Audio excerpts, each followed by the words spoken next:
Okay, can you hear us? All right, great. Thanks, everyone. Thanks for joining. Thanks to John for stepping in for Emily, who's usually our liaison with the city, who helps with our tech streaming and whatnot. We appreciate that.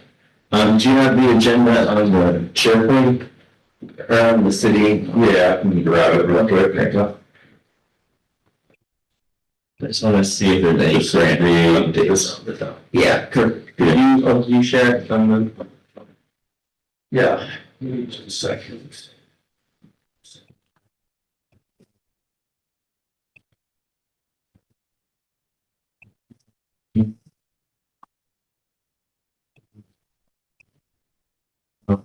Regularly standard practice, some people like to, I get there eventually, about that. Medical status seat, I'm not a member, but that's my stuff. Yeah, sure. Oh, thanks. All right, great. All right, thanks everyone for joining. The agenda's up on the screen here. Could you click on this link, scroll down? I'll get there eventually. Right. See if there's anything different. The grants update? Yeah. Let's see if, I know Emily usually talks us through this, but I thought maybe there'd be something evident on here. As of 1/6/25, so that was, Yeah. this is a little bit old. Okay, so I guess there's probably nothing, unless you know of anything on your head that's new worth The discussing. thing I'll briefly mention, there's a new round of TAP grants from New York State DOT.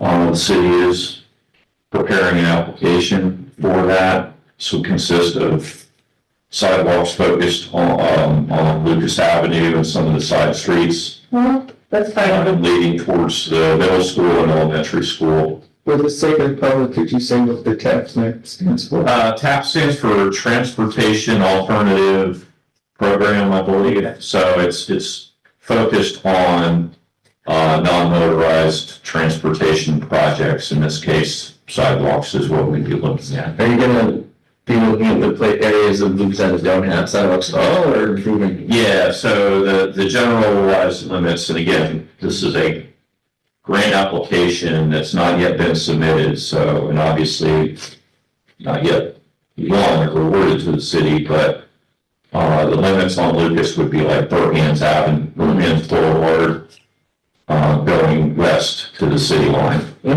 Yeah. And that's, Planning or construction? it's construction. All right. That's great. Something you talked the 8 times before here, so. I'm sorry. I'm meeting started. Are you in? The LSA just issues. She's in. Put your speakerphone. Here's Ella. Put your speakerphone, Ella. Hi, everybody. It's Ella. We usually have the chat open during the meetings and on Zoom, and I saw it's closed. And also, we usually go around and do introductions before we start the agenda. So I just wanted to point that out. Sure. Sorry to interrupt. Yeah, no, thanks for bringing that up. See Sorry if for going for me. I see if I can able to that. Okay. Again. In the meantime, I'll kick off some intros. Hi, everyone. My name is Paul Stankus. I'm the chair of Complete Streets. Pass it on. I'm Brandon, I'm the secretary of Complete Streets. Claudette, and I'm a member of Complete Streets. Tanya Garland, I'm in the city right now. I was just on the parking task force. We wrote the RFP for the parking management plan that's coming up, and I'm on the zoning working group where we're watching the implementation of the zoning code. And I'm a member of Riders of Ulster Transit Alliance, Safe Pass, Ulster, and what the citizens or the residents version of Bike Friendly Kingston became recently. Squeaky Wheels, which is a Facebook group on Facebook. Yeah. Squeaky Wheels, funding working civil group. It was renamed because the city of Kingston sort of took over Bike Friendly Kingston, and so this is sort of what the Bike Friendly Kingston Facebook page became. Interesting. I am Todd Schultheis, city engineer, and I am helping run the meeting in lieu of your usual host, Emily. Anyone online like to introduce themselves?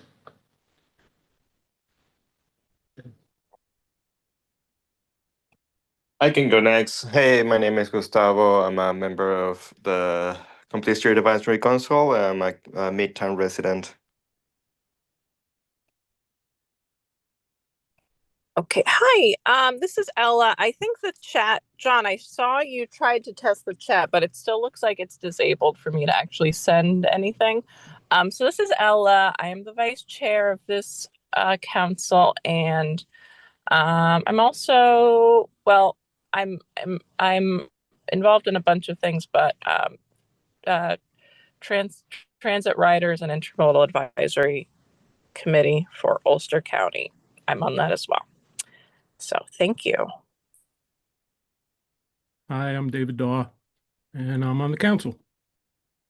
The sound is a little funny from there when I'm hearing people that are like Ella's is fine, but when I hear it from the conference room, it's really distorted. Gustavo and Ella, you also having issues with that? I'd say just the normal. The audio is never perfect from there. Okay, we'll try to talk fairly and loudly for everyone. Thanks. Yeah, it is a little distorted, but it looks like the chat's working now. So thank you. Great. Well, thanks everyone. I think we'll go ahead and get into the new business. Before we get to you, Tanya, we just have a quick kind of housekeeping item. Just discussing the meeting times for this year. We've normally met first Wednesday of the month from 4 to 5:30. And the way we've kind of determined that time in the past is just that it's not an ideal time, but it's the best not ideal time for everybody. Do we want to have a vote on that? Does anyone have any proposals for other times that could possibly be better for some reason or another? If not, I would say we just vote on keeping these times, but we'll leave it open for anyone that has any times they might want to propose. Yeah, just to add, you might want to check with Emily, who's going to be your usual host.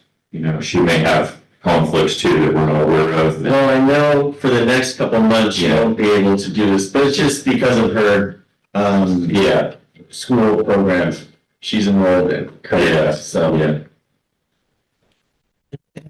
My thinking is that because this has generally worked for most people, including Emily, which is very important, I think we would just keep it as is for now, for the next year. So if I'm understanding this, our usual time is the first Wednesday or the second Wednesday?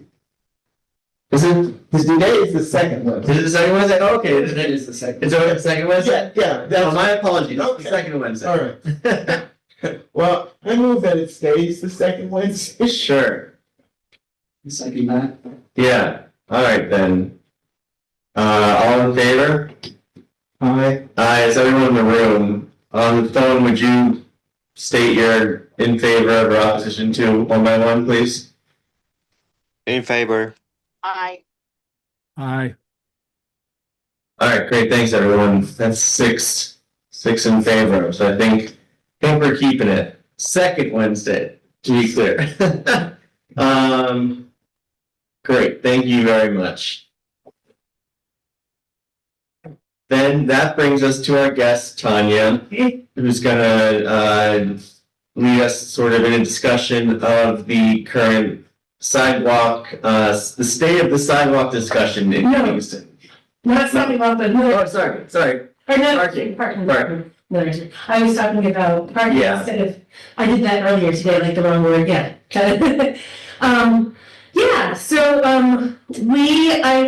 I don't know how much you guys, actually, people will listen to this meeting anyway, so just to give a brief introduction to where we are with parking in Kingston.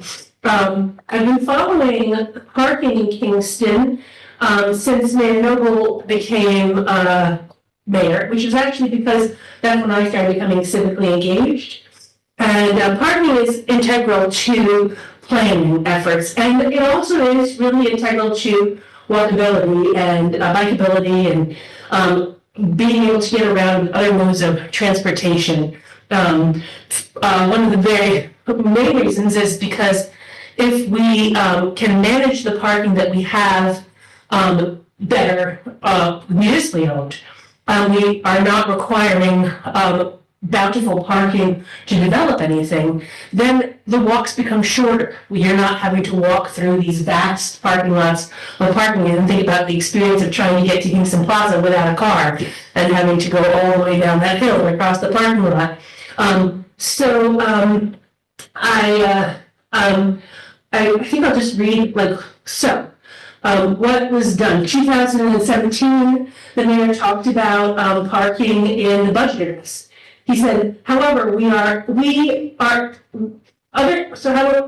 services, there are independent services that I believe should not be carried by taxpayers. The 2017 budget includes a fee schedule that further supports a shift towards user-based revenues, which allows those users to enjoy specialized services without a burden on the taxpayers. These fees include private use of our parks and buildings, parking, planning fields and permits, and other independently used services, because we end up subsidizing parking for drivers. Everybody does it. It's in the general fund, and whether or not you have a car, we end up subsidizing the cost of building parking, and then on top of the burden that too much parking lots has on your everyday life, there's also a subsidy that you end up paying if there's bountiful free parking curbside that ends up going to the general fund for being covered.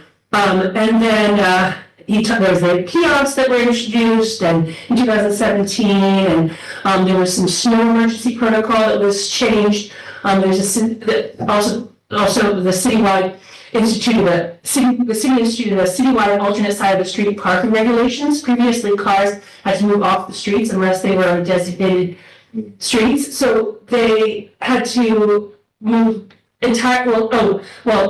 every car had to be off the street before that on snow emergencies. And now, unless you're on a designated snow emergency street, you can park on the other side of the street. So that is another way that we are not incentivizing making more and more parking lots, because it's not really reasonable in a city to expect everybody to have a place to put their car that's not on the street. We're still very car dependent in the city of Kingston, so we're going to have a lot of cars that we have to manage.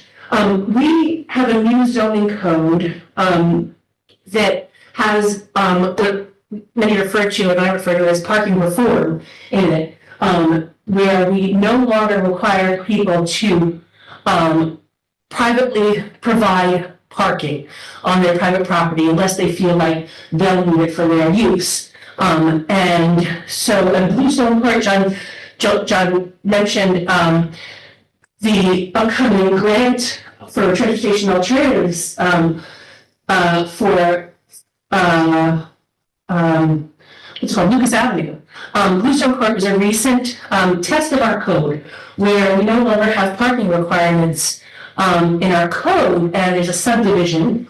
It's any development on it will have to go through site plan review later, but because it's over a certain size, the property owners, when you subdivide, have to go to the planning board and explain how it will be divided. It has to be, in this case, a walkable neighborhood plan, which has its own special regulations. So there's street design standards for their street. There's you have to identify, in this case, these are just examples of how walkable neighborhood plans work. In this case, you have to identify at least 2 building types that will be on that property. If it was a larger piece of land, they'd have to identify they'd have to divide it up into different zones. It had to be more than one zone. In this case, it's going to be a T3 neighborhood, I think. No, T4 neighborhood. Anyway, we have transects, and T4 neighborhood is not the most intensely developed, but it's towards that. And T3 is a little more towards suburban. At any rate, there the neighbors are very nervous because they're learning through this process that parking is not required in these site plans. The developers made a concession to these people's fears and put a deed covenant saying we're going to have a driveway that must be done on each parcel so that there's at least a little bit of parking in this that's put in there.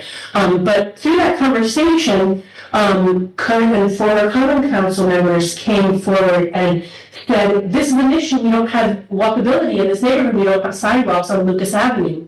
Nobody walks because of that. And the planning board chair, last meeting they were at, or recent meeting they were at, said, well, that's you don't have sidewalks, maybe you should push your sidewalk back in our purview in this case. And so it's really good to hear that sidewalks are being really pushed for in that area, because this is an area where they said you can't walk anywhere, but there's 2 elementary schools, a synagogue right next door, Forsyth Park, apartment buildings very close to it. You're not far from the main, thoroughfares of Uptown Kingston. Right.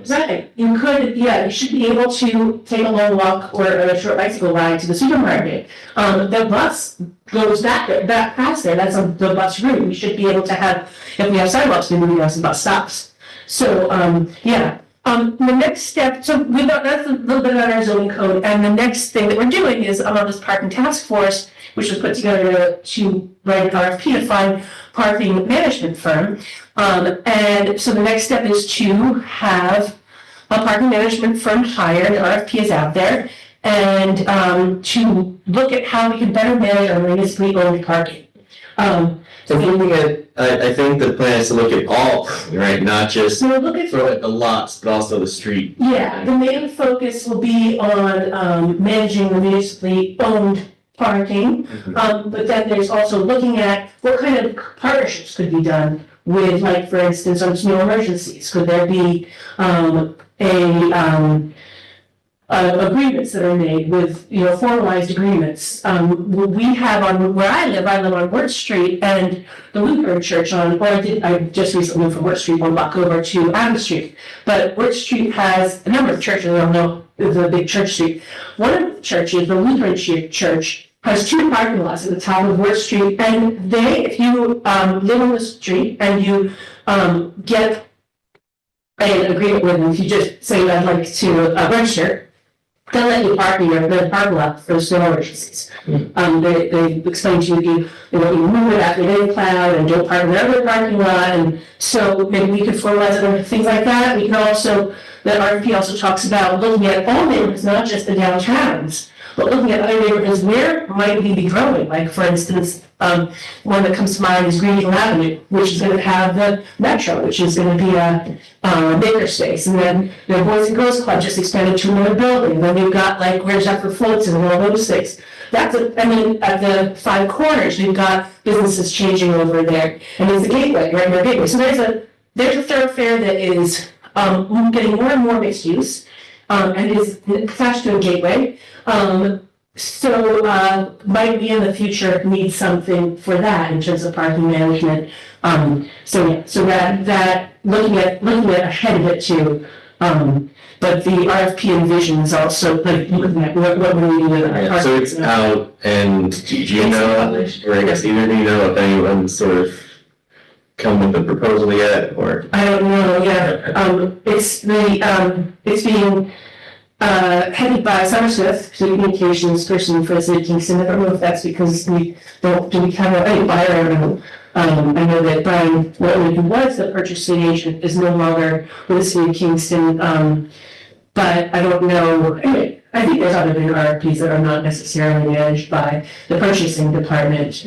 But that's all like confidential information we won't hear about until after they've chosen something. They won't announce, like really talk more about it until, and I can't talk about anything that we talked about in the zoning, in the parking task force, because that's all right in the RFP, and we don't want to really discuss, give people sort of advantage. The thing that was interesting, I don't know if anyone else saw this, but they released the Midtown Thriving Plan, and they discuss a number of, basically they discuss each of the parking lots in Midtown as a potential development space. And I thought that was quite Yeah, funny, thinking of, how, there aren't all that many municipally owned parking lots in the city of Kingston, and how these people came in and said, well, look at all this space we have, put a housing development, and it was like. well, they're sometimes asking to actually take there's this snowball that can start to happen if you have a more densely populated area, then you're gonna support the buses more, then you're gonna have more,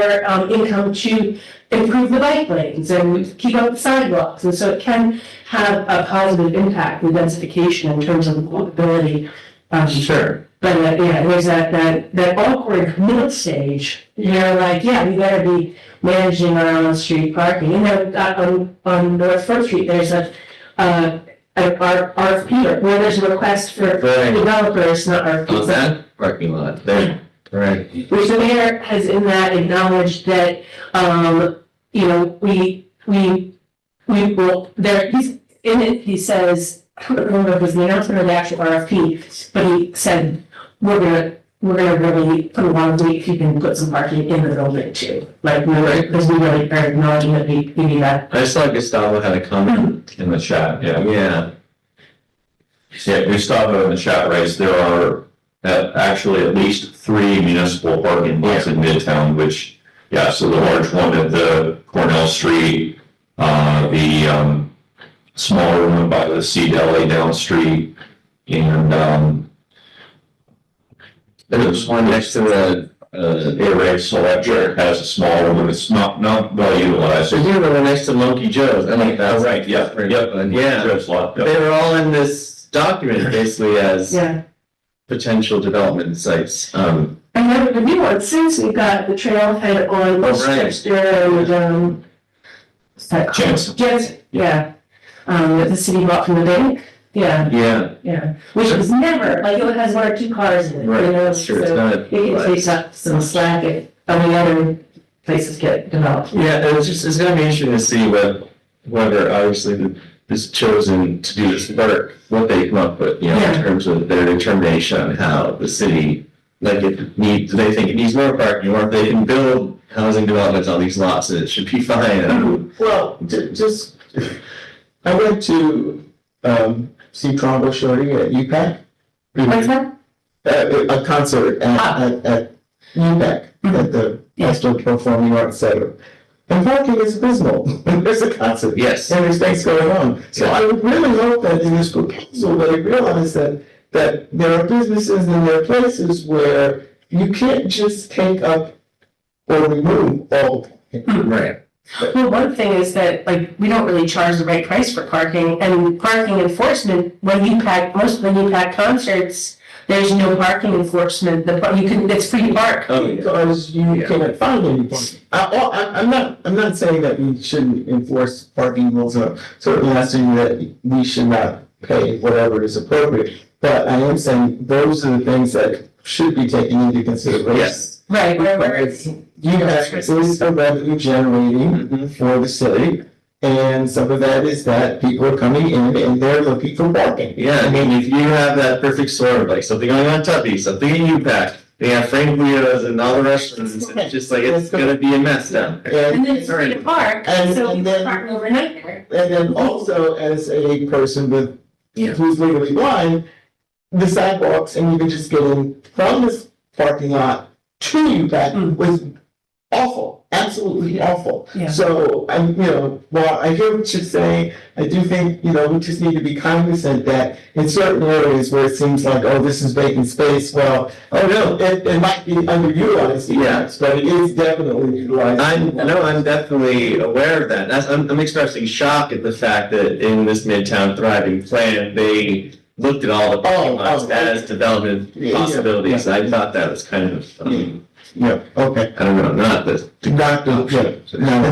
Right. We need the parking in those areas, especially on a Friday night. Like, it needs, you need somewhere to put all the cars, because regardless of what we all would love, these people are going to be driving to that location. Yeah. And it's like, is that the parking lots can often serve as a park once option if there's times when you're gonna be walking to UPAC and into the restaurant and stuff. Yeah. And people who are willing to walk a little further, but also the curbside parking, during the evenings, there's no enforcement of it, so it's free to park. Actually, in Midtown, it's 2 hours free. I mean, I'm hoping the consultants will look at, is that appropriate at all hours of the day, of all days of the week? Because maybe we should be charging the park in these areas with so much mixed use, so much activity in the evening, so we can visit it. Do we want those to be parked up by people, you know, in the apartments above, or maybe the people who live in the apartments above could be parking a block away or so. Was there anything here, I don't know if you can discuss this, but the idea, like I grew up in Boston. I think this was ended up in there.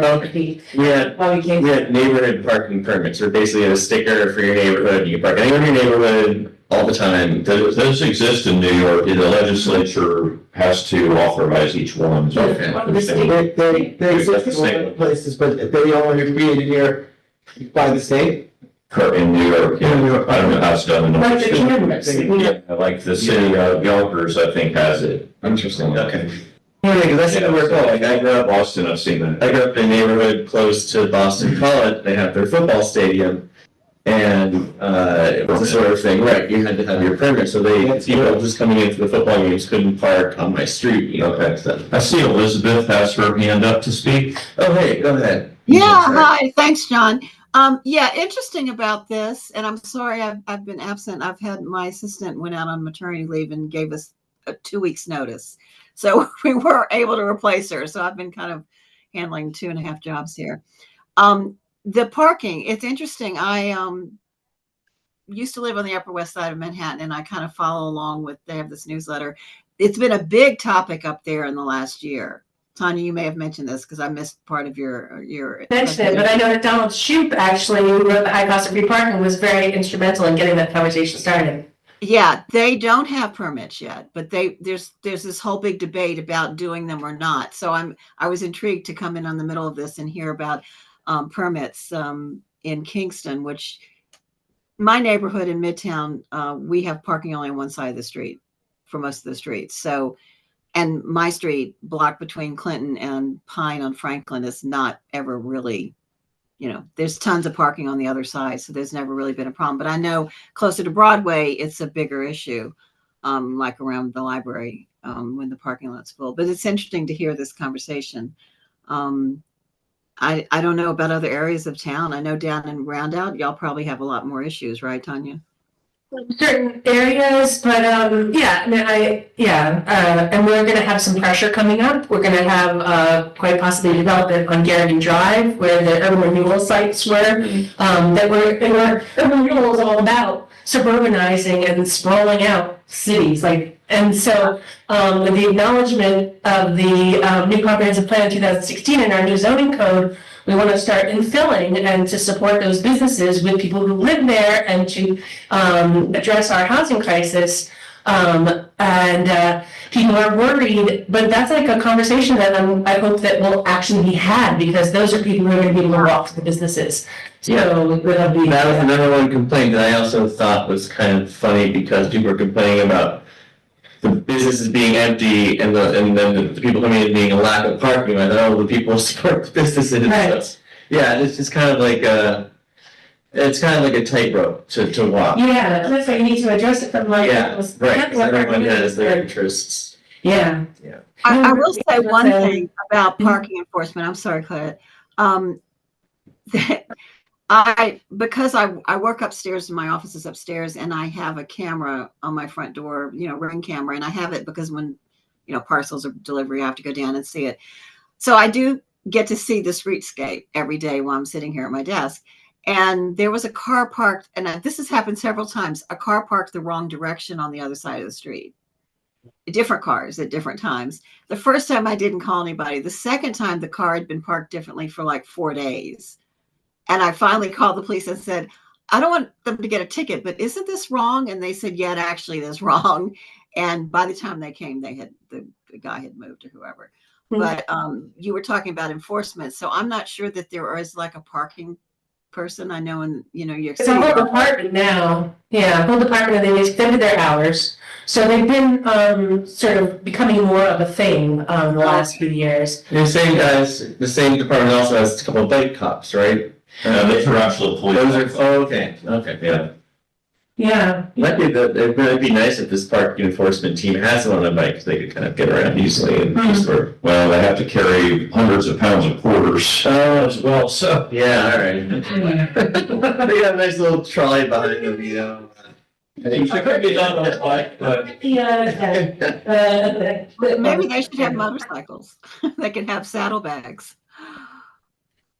Yeah, so parking enforcement is the, so we've got the zoning code which will allow for development like American Drive, for instance, that couldn't have ever happened before because you couldn't even open a corner store or change the use of a building unless you, in most cases, put as much parking as the building's footprint. So you have to you couldn't do anything, we also have, of course, historic preservation, but so people couldn't tear down buildings in historic districts. So in other districts, you could tear down a building and add it, but that's such a huge unnecessary expense for that example of a corner store, which is supposed to be a neighborhood serving business.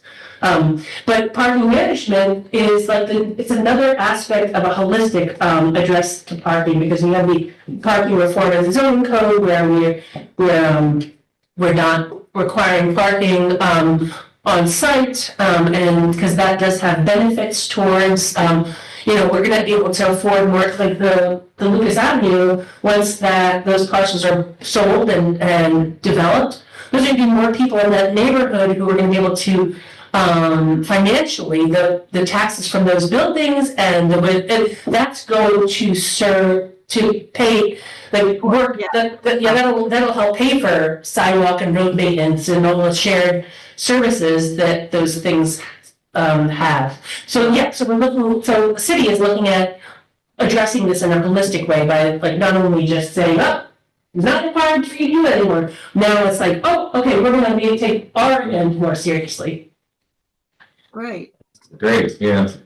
I mean, yeah, it's certainly a step in the right direction. Yeah. That's really good.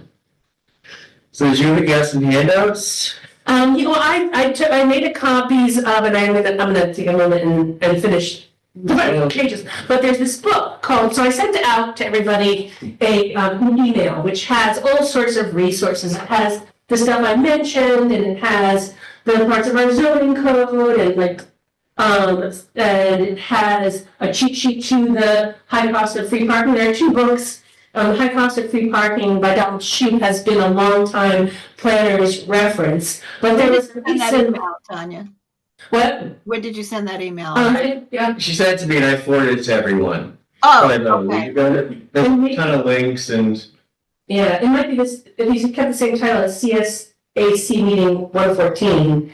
But I got a link to about the high cost of free parking. There's all sorts of cheat sheets up to it.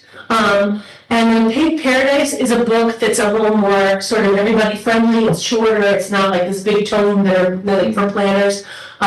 That book sparked a lot of articles when it first came out. So I sent the link to the New York Times one, but there's endless articles that came around that same time, all about parking reform.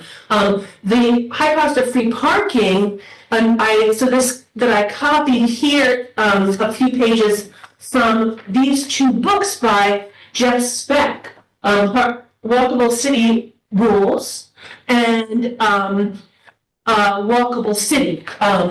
And so Walkable City has a whole chapter on parking that is basically based on Shoup's book, but it's more from the lens of walkability, specifically to that. And Walkable City Rules is more of a book by the same person, it's the same, but this one is they've got a page for each topic it's got pictures and it's very, very short. And so I also included the page, put curb parking almost everywhere. Often undervalued, curb parking can be key to walkability. And one thing that occurs to me, I'll just say, is that one thing about curb parking, I don't know if I said this before, I don't think it did. It buffers the pedestrians, and it really indicates to the drivers that this is a place where people are, it's not a highway. So it's a real valuable thing in terms of walkability just for that. curbside People parking. will have to get good at parallel parking. Yeah, yeah. I know, the parallel parking actually also slows cars down, because they. Yeah, no, people no one expects you to parallel park around here. Yeah, yeah. And you pull up next to a spot and there's like, what are you doing? Yeah. So what department in the city is actually, I mean, we're a commission. Is there a department in the city that parking comes under? You may have answered that when I wasn't on, so I'm sorry. Parking, and they've got a page now on the city website, yeah. There's a So if you parking go to department. the- Oh, okay, I'll check it. Got it. If you Okay. go to the City of Kingston website, and you go on the government and services side of the website, it's divided into a few sections. And then there you find departments, and you'll find it in the list of departments. Yeah, I didn't know if it was a department, so that's fine. Got it. I say these things also for like the person who's listening to this YouTube channel when they do the dishes next week. Exactly the Yeah. utility. I got it. I'm waiting for the snow and sidewalk conversation. Isn't that Yeah. topic? All right, well, I guess. Yeah, so I thank you very much for this presentation. I feel like this parking reform and perspective on local cities is obviously very aligned with what we're trying to do in CSAC, you know. And so I'm wondering, like, how can we support what you're trying to do and the parking. Is your group still going? This group that was doing this, are you disbanded? We will, the enabling legislation was pretty vague, but I'm pretty sure we're done, because we really, our task was to write the RFP. There have been other committees that, task force that wrote the RFP and also helped choose the groups from, I haven't heard word that we're gonna be doing that, I don't think we are, I think our task is done, I'm not 100% sure. After the firm is chosen, I hope that it'll be a robust public engagement process. And during the zone code overhaul, for instance, the Conservation Advisory Council got really involved and ended up talking about it every meeting and going to the public engagement opportunities and writing comments. So this is, I think, a kind of thing that would fall under your guys' purview to really be engaged. I hope they kind of keep us tuned into team. But also, you can't leave it up to them to do it. You gotta I think it depends on what firm is hired. But even like with the parking, with the zoning, the Kingston Forward zoning overhaul, a group of us really just I was in a group that we really helped the city get people engaged, and invited ourselves to the table. Even though the overcall was amazing at public engagement, there was a whole week of charrettes. It was still necessary. I think it's always necessary, even with firms that are really good at public engagement, to just always be asking and always be showing up and always be just throwing their feedback in there. Don't wait to be invited.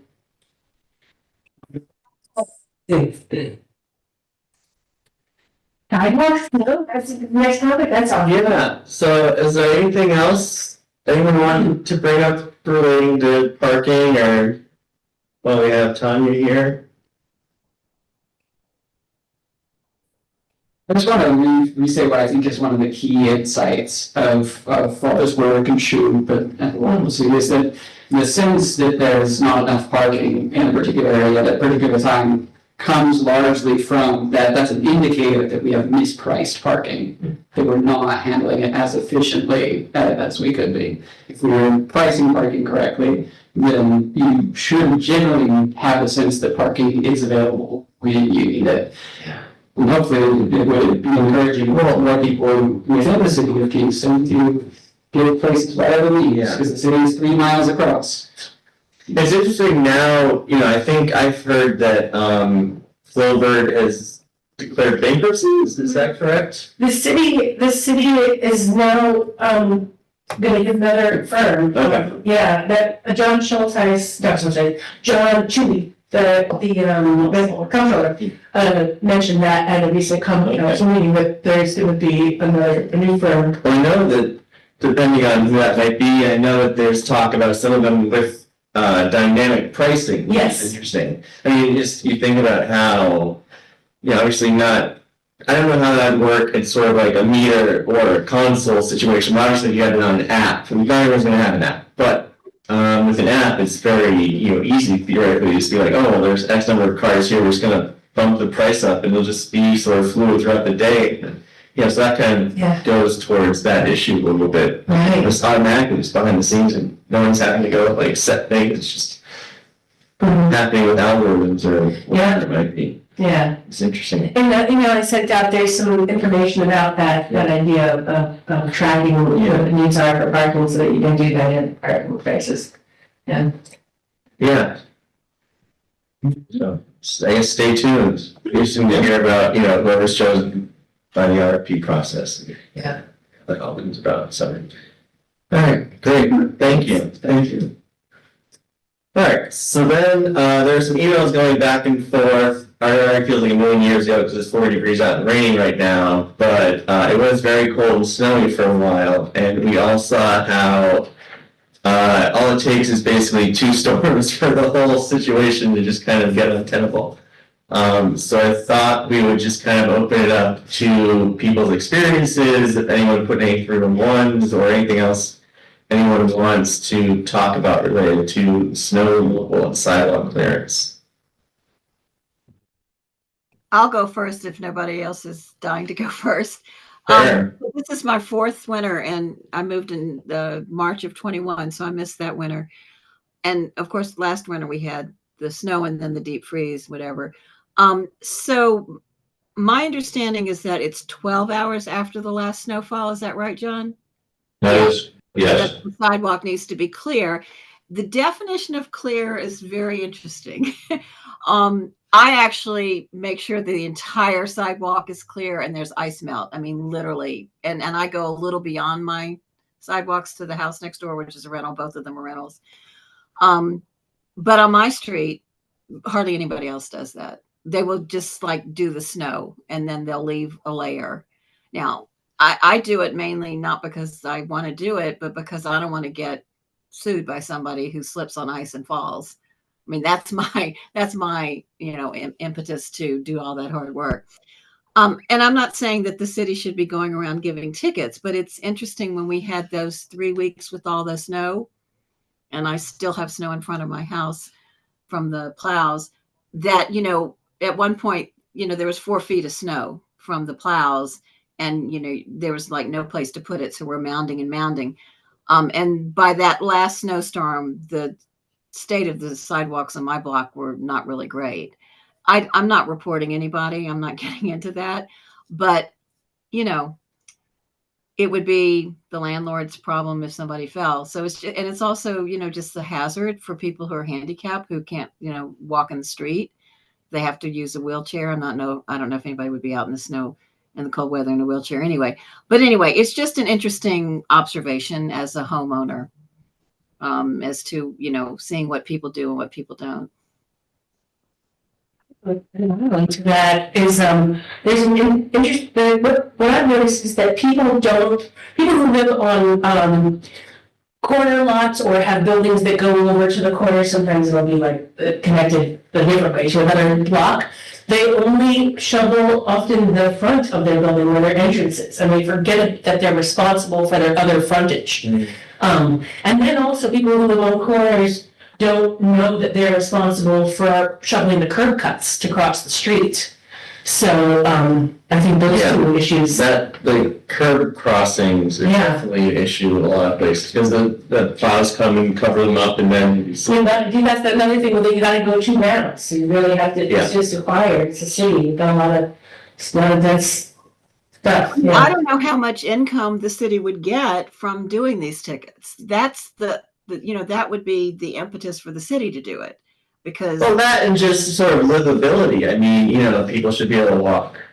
Oh, I absolutely agree. Yeah. So, maybe it'll be a small amount of money gained by the city, but it would just be sort of for people's benefits to have it cleared up. I want to say it's $50 or $75. John, you may have a better idea of that. I could go look it up in the code, but I remember it wasn't like $20. It was something a little bit more.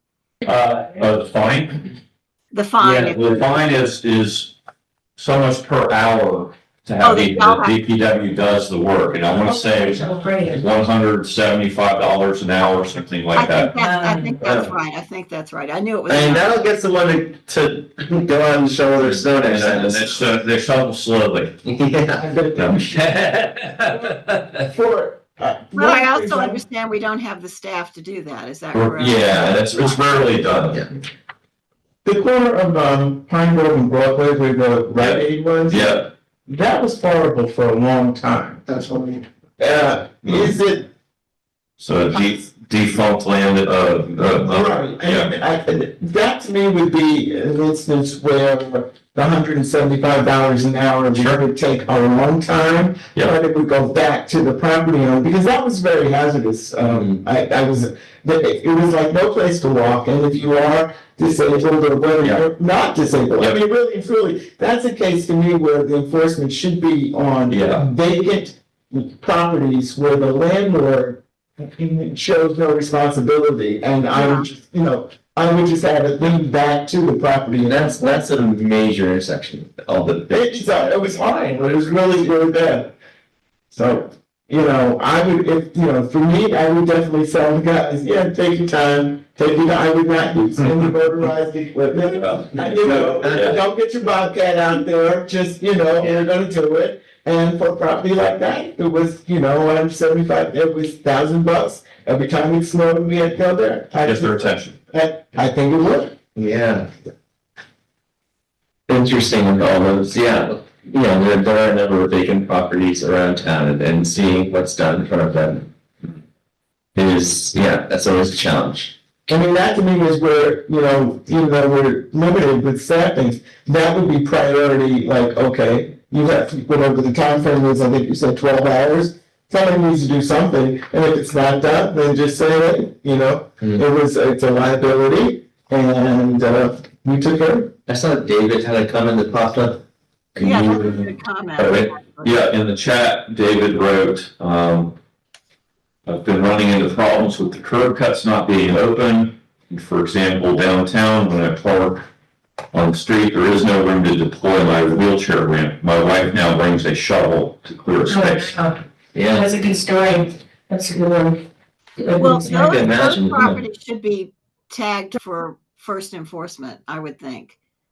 Where the curb cuts. So if they don't do the whole rest of the streets, then maybe they could just focus on it, even if it's one or two people, on the streets where the curb cuts aren't addressed, or the properties where the curb cuts aren't addressed.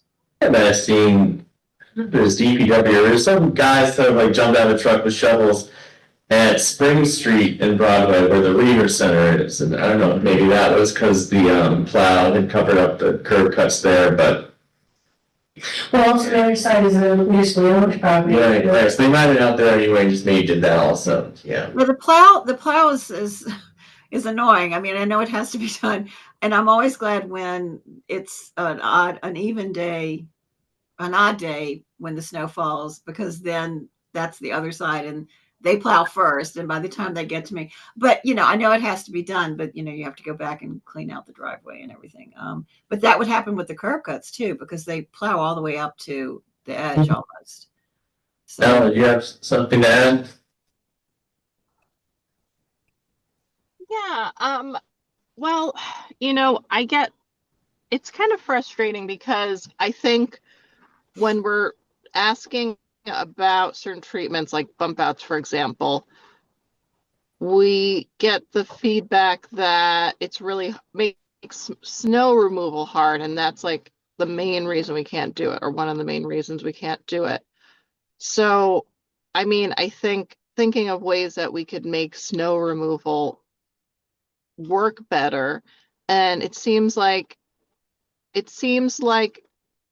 probably, I don't know how politically how political suicide kind of a thing it would be to actually start fining people, but I just feel like there's kind of this culture of not taking care of your sidewalks, and I think that could be changed with some enforcement.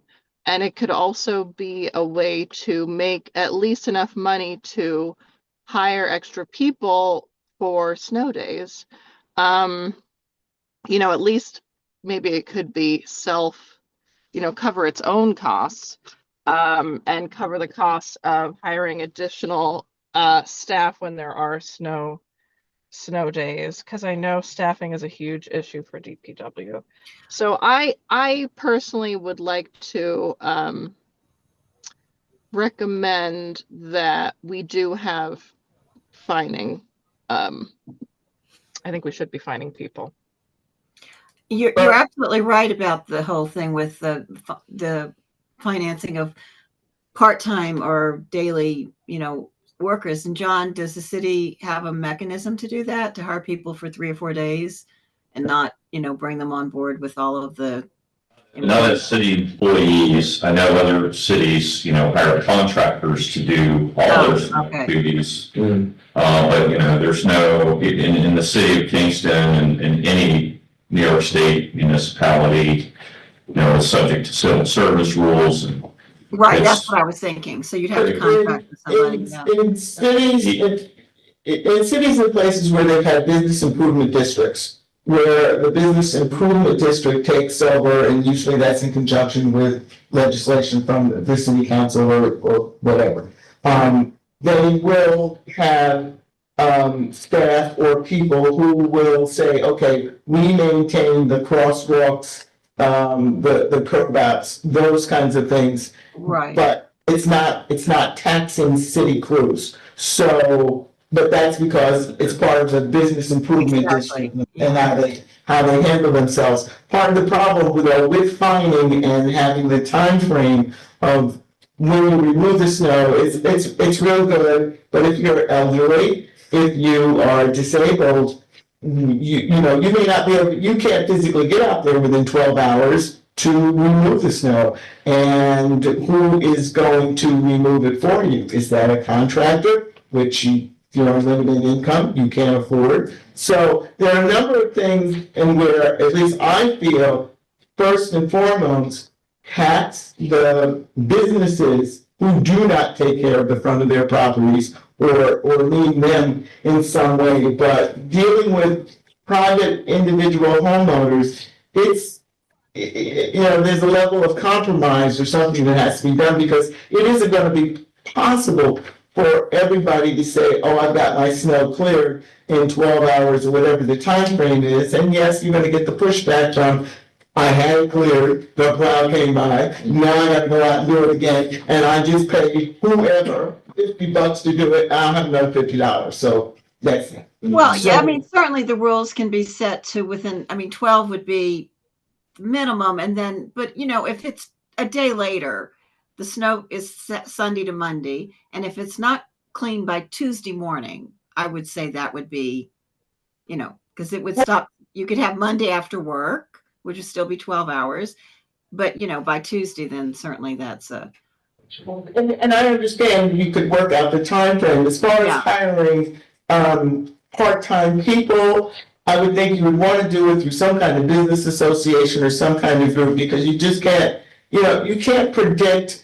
And there were places for a while there where they were having snow insurance. You just can't predict snow. So we've had a bad experience the last month or so with the snow, and we may not get any more snow, And so, do you have people on board that are there? Are they funded by the possible revenue of whatever's happening? So snow is hard to try to say you have one blanket or firm rule as to how you're going to do it, because there have been times since I've been to Kingston, it really wasn't any snow. Yeah. Well, Ella, sorry, this is let Ella just her hands it up for a while. I'm sorry. That's all right. Thank you.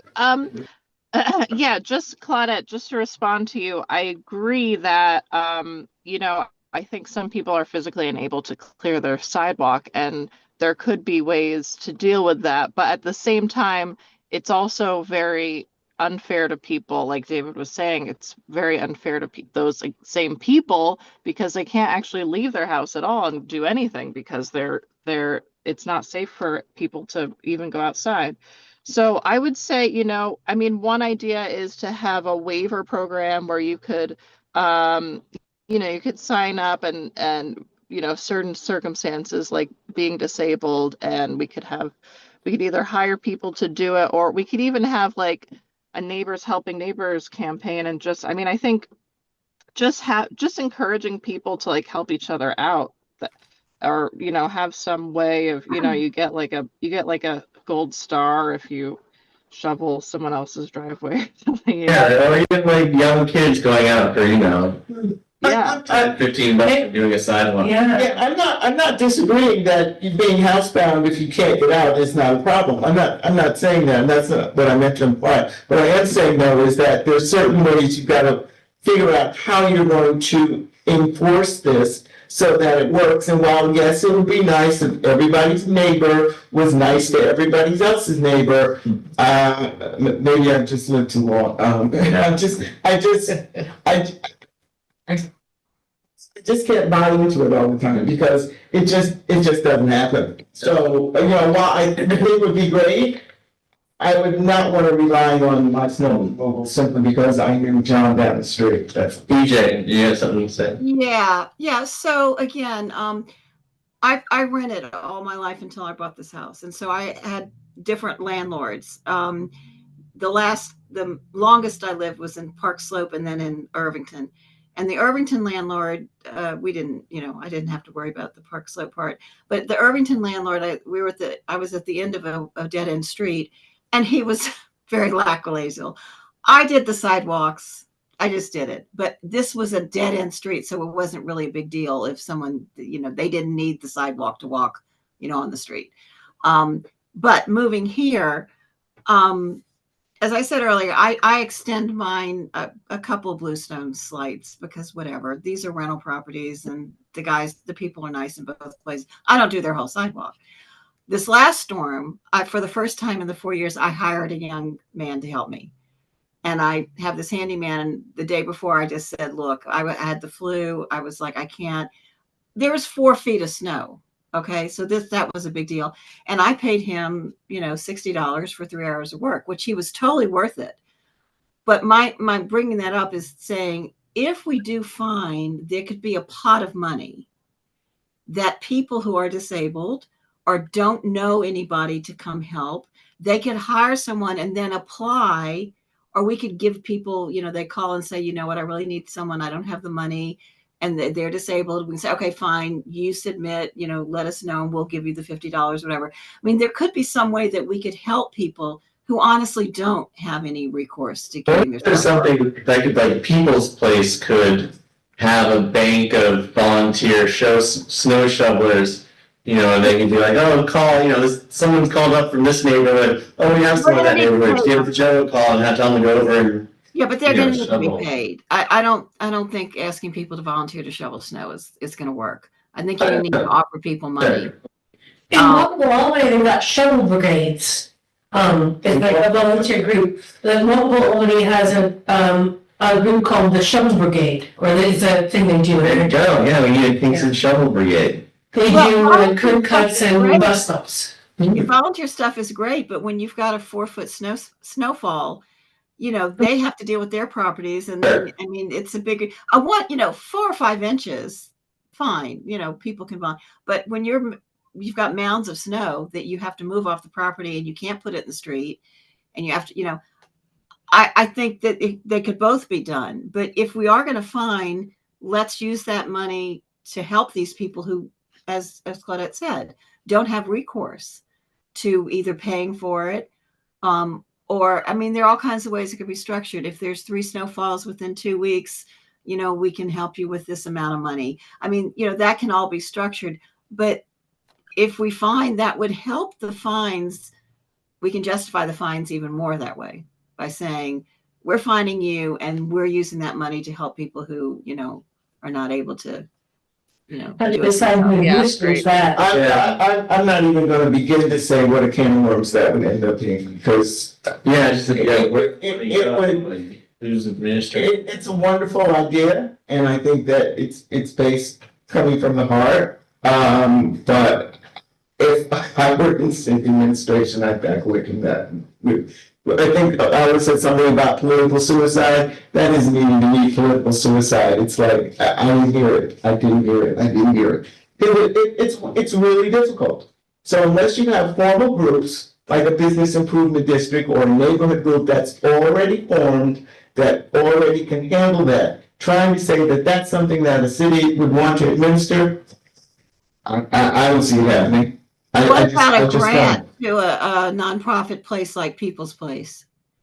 We'll give Once you again, that would be, $10,000 they would for have to, figure it out. What would be the means testing? Who would go out and evaluate, okay, Claudette, you live on a street where the sidewalk needs to be cleared from in front of your house, on the corner of your house, and this curb cut. Oh, Claudette, can we see your financials to see whether or not? No, that's not what I was gonna suggest. But let me finish. You're saying somebody like People's Place, and what I'm saying is to do any of this from what you're saying in terms of proving your disability, proving your income levels, there's got to be some form. There's got to be something. You can't just. Well, of course, there is administration, yeah. Well, that's where I'm saying the administration of that becomes cumbersome and problematic. Well, we don't know what it would be, Claudette. I mean, this is all just a hypothetical conversation.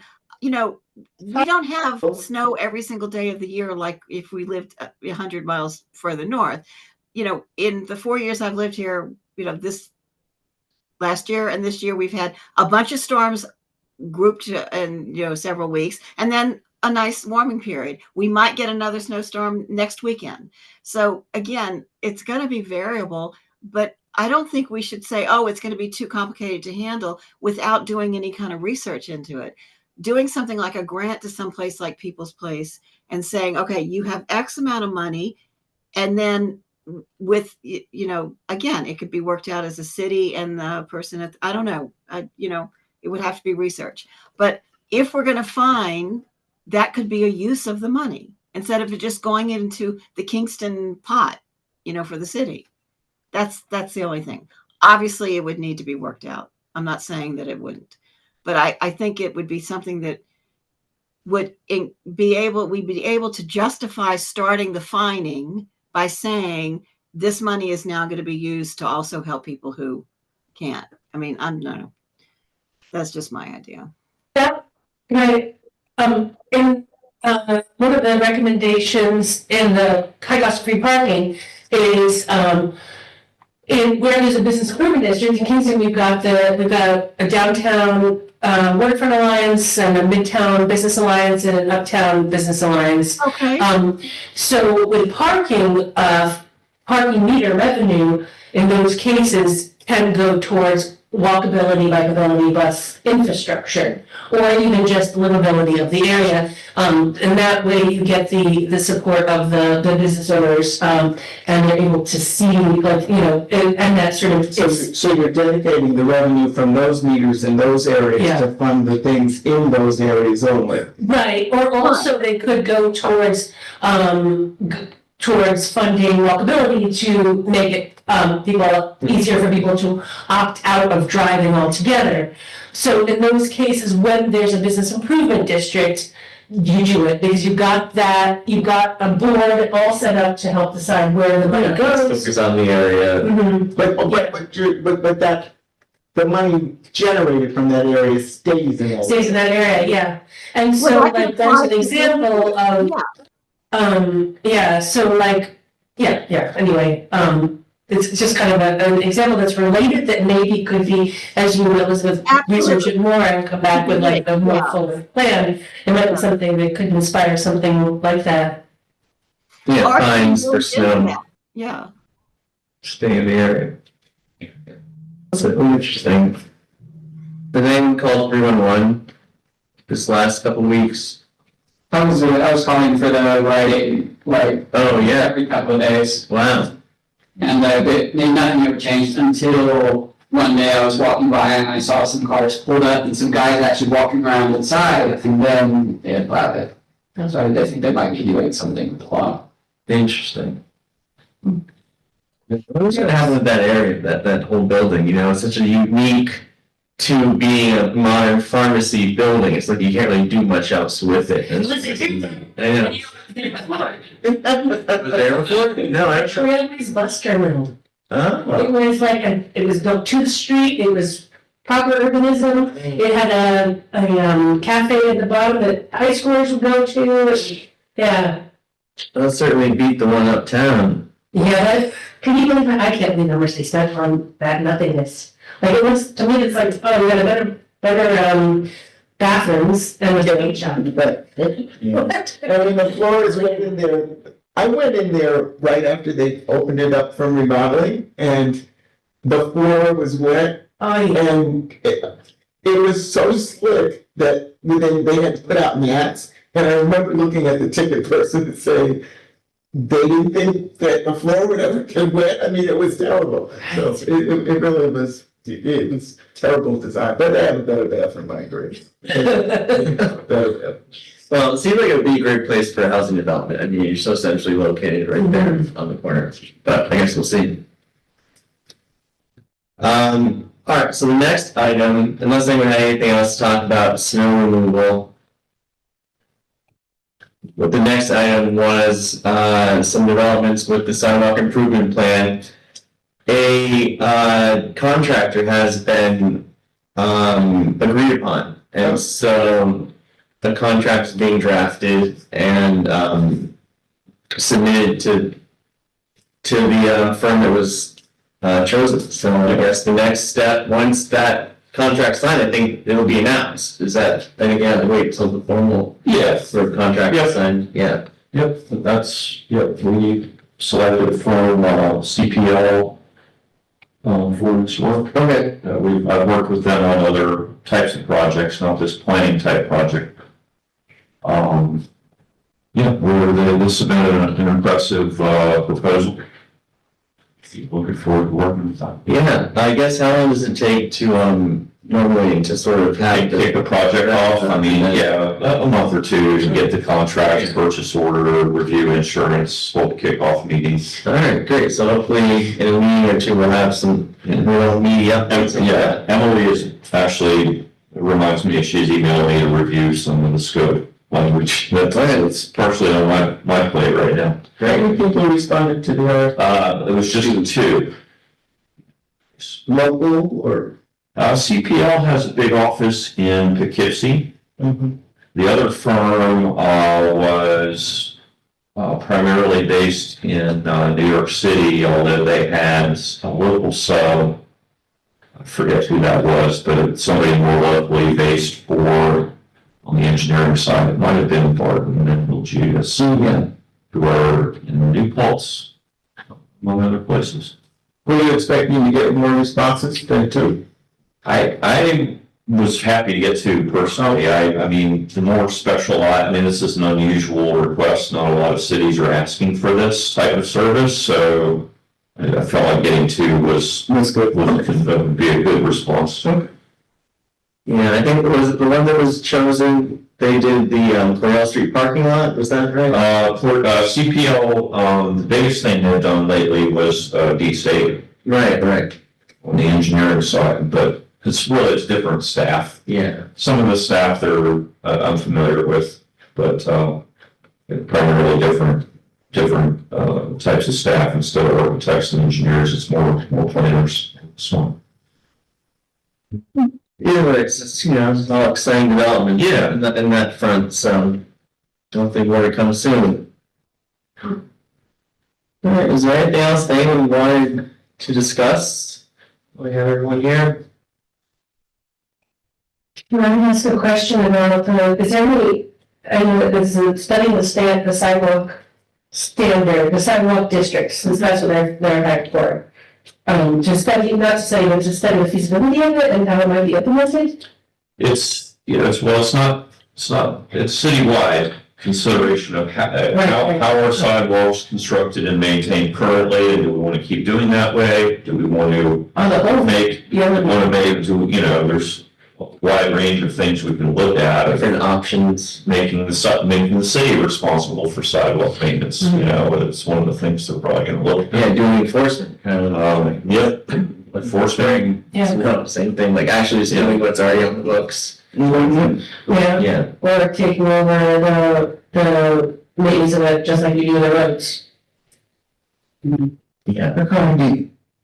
Yeah, and then, there's even discussion, I think, about down the road, sort of how you present this to the public, right?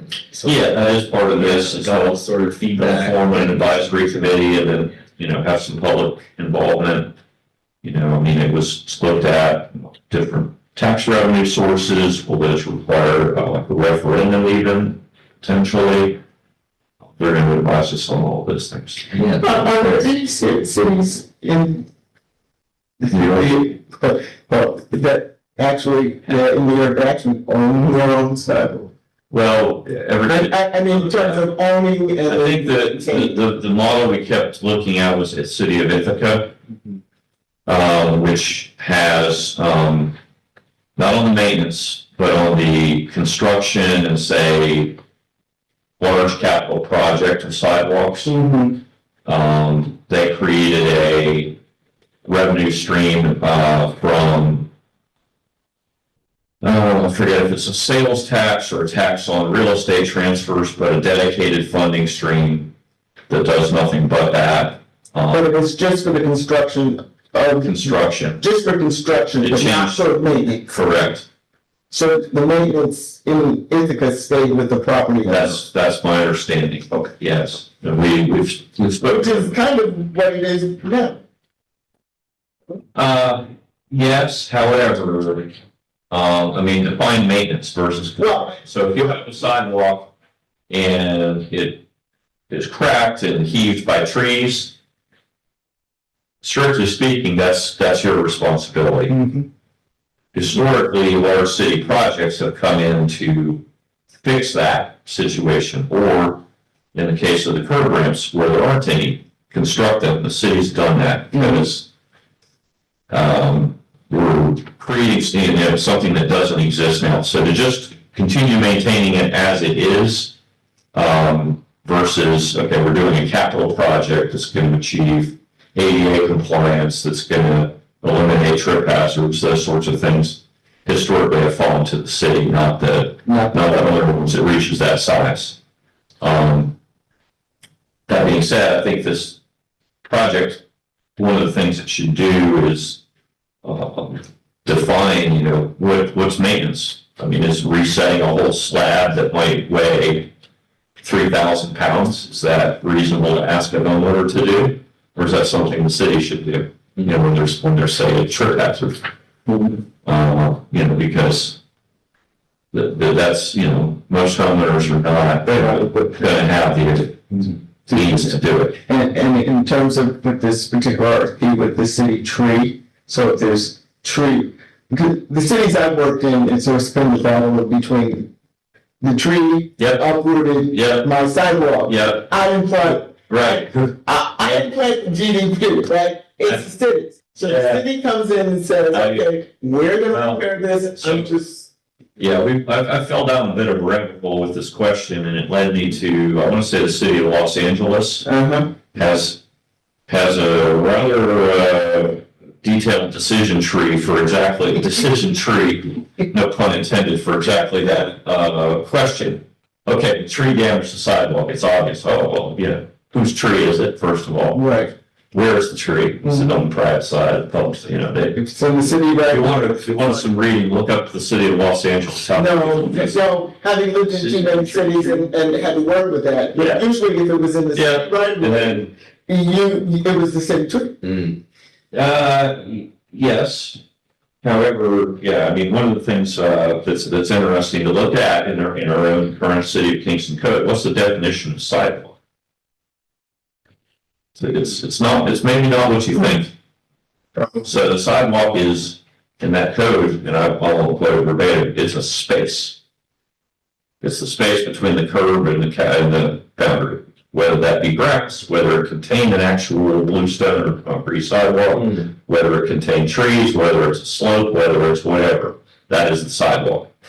So So I just think about, we look right next, and then thinking about McEntee Street. Yeah. And the curb, and then the giant slopes that go up to the chest. That retaining wall was a huge question.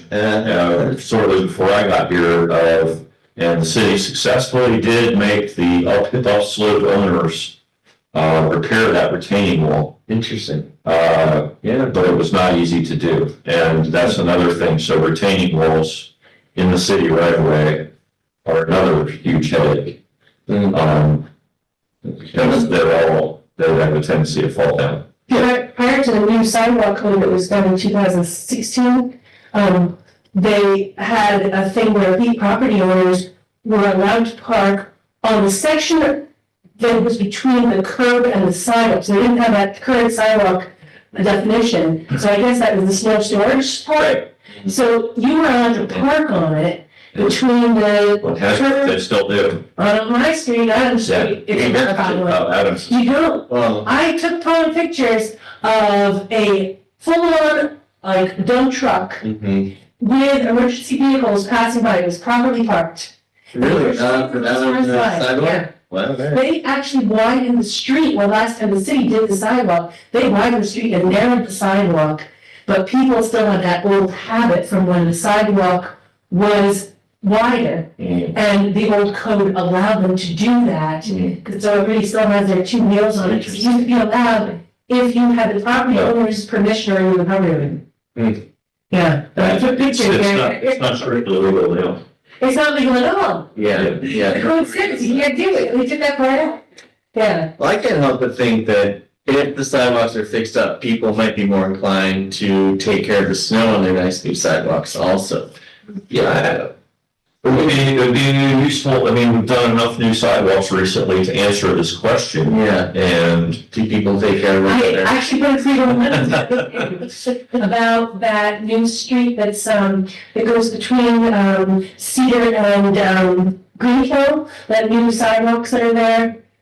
Sterling. That was the side Prospect, actually. Prospect, yes. Because the building was it the shirt factory, or what's it called? Shirt factory. The shirt factory has a driveway and some dumpsters on Prospect, and they didn't shovel it. And it was after, it was like the second day of the rain. It was so much ice built up there that you still couldn't patch it across the street to walk or walk in the street. I'd go through and talk about that. One of the things I'm looking to do whenever the opportunity arises is to create snow storage. So green space between the curb and the improved sidewalk. And what that does is, so that situation of the plow went by, great, is there a place for the snow to be that's not on the improved sidewalk? I think that to your question of are people taking better care? I mean, if you've ever shoveled a sidewalk that has no snow storage, the whole half of the road, or sometimes more, and all that snow ends up on the sidewalk. Yeah. Now that's a real chore to move. But if you only have to move what actually fell on the sidewalk itself, it's a far easier task. I also want to point out that if we talk about redoing sidewalks and having nice, consistent sidewalks that stretch across whole blocks, certainly would make a possibility of city maintenance of city snow removal a lot easier. If you can just drive a tool cab right down it, that would be a very different situation than a lot of our laws are in right now. I hope that the consultants that are hired talk about the topic of the general fund pays for our roads maintenance. Why does the general fund pay for our sidewalks? A big part, though, that's true, but there's the CHIPS funding stream. Pays for a lot of And it can pay for sidewalk construction. That doesn't go as far, No, it private doesn't. sector, okay. Yeah.